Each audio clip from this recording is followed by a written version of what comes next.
consider this a response to Good Salt. And it's like the Korea is over video, and they make some very good points about demographic change and radical social movements and overpopulation, and how these projections are based upon studies from the United Nations. Now, the effects of overwork and overexertion are far greater upon the human psyche, of far greater of an affect than anything else we've ever taken into consideration. We used to think of life as a waltz in the garden, so to speak. But then generally within the developed world, we became obsessed with productivity culture. And there are people out there that have nefarious intent, and their intentions are to dominate and to install political systems that are favorable to their end goals, whatever they may be. And the consequence, of course, and this is highlighted, and I'll reference the Hoover Institute's depopulation bomb. I've spoken about this on more than one occasion with my videos, and I've suffered the consequences for it. You're going to suffer the consequences for sticking out and standing up and saying, hey, there's something wrong here, because of the obvious, not the consequences, the obvious position that it puts you in contradiction to the narrative. And again, if the narrative is published and supported and enforced by a larger NGO, which is a non-governmental organization, whose end plan is to have a one world government, which then in lies the subjugation of all people to its authority. And this is not necessarily a good thing. Because more bureaucracy leads to more problems. Let's put it like that. Now, the UN's, again, I have yet to watch this happened yesterday. Citizen Go put up a YouTube video, and they're discussing Agenda 2030. And this is, of course, is the plan, and it details the goals, the world sustainability goals, in which we are to achieve a what do I want to call it? A place of harmony with the rest of humanity. But the thing is that the developed world has been punished and has suffered the consequences of these goals, because as the video Good Salt highlights, that the pressures of developing a country, say like Korea post-war, and to bring themselves out of poverty, are explicitly clear, in that the divide of the new frontier and the new urbanized mentality disassociates the people from its heritage.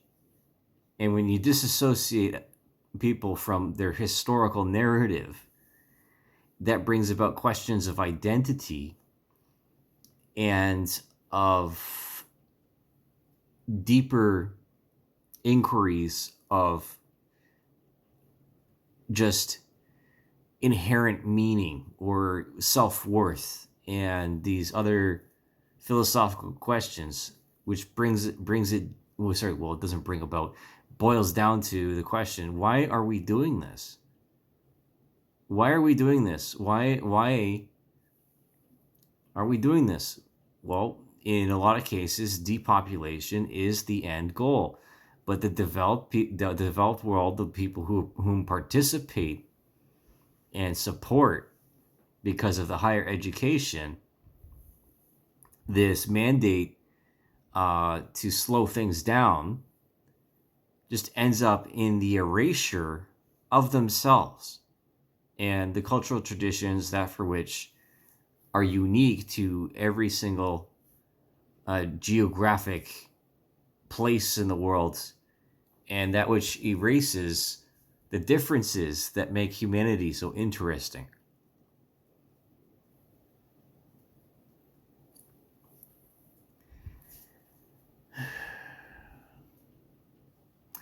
So again, you look at the at what Goodsalt says in that the women. And this is talking about division of labor, and I've talked about the 4A movement, in which the let's put it like this in simplistic terms: when the pussy is stressed out, it doesn't open up, right? And stress and concerns, threats to our very existence don't exactly make an environment suitable for baby making. And so when you're under constant threat, you're not going to get all that excited all that often, or you'll be burnt out by the ready availability and then even the promotion of these pharmaceuticals that support the motivation that is required to maintain this productivity culture. You have to remember that society and humanity is made of people. It's not made of machines, irregardless of what some people think in their deluded, methamphetamine fueled psychosis.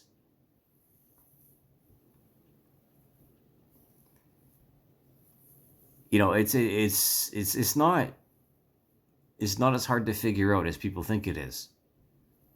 And again, they're referencing Japan, and Japan has a similar future scenario of population collapse for the same reasons as Korea does. Japan had 2 nuclear bombs dropped on it, in Hiroshima and Nagasaki. And the fallout of these political spats, which originate, quite frankly, out of historical and religious conflicts, and they're very petty. They're really petty. They're down low, dirty deeds done dirt cheap. And again, we keep punishing the developed world, and we keep ignoring that there's different branches of humanity, all to make things look, feel, and smell like the Garden of Eden all over again. But there is real work to be done. And if you don't let me smash, it ain't going to be pretty. It's not going to be pretty. It's not going to be a future that we want. If we don't let men have sex, then we're not having kids, irregardless of Chinese artificial wombs or whatever else. I'm not going to get into more rambling about this, but the truth hurts. And the truth is that women have to do work and men have to do work, but the pressures and the conflict between us are irrelevant because it's just hyper drama. But that's exactly the point, is to get this hyper drama between a man and a woman and to destroy society so that someone else can sit in their high back chair thousands of miles away and laugh at us because we fell for the greatest scam of all time.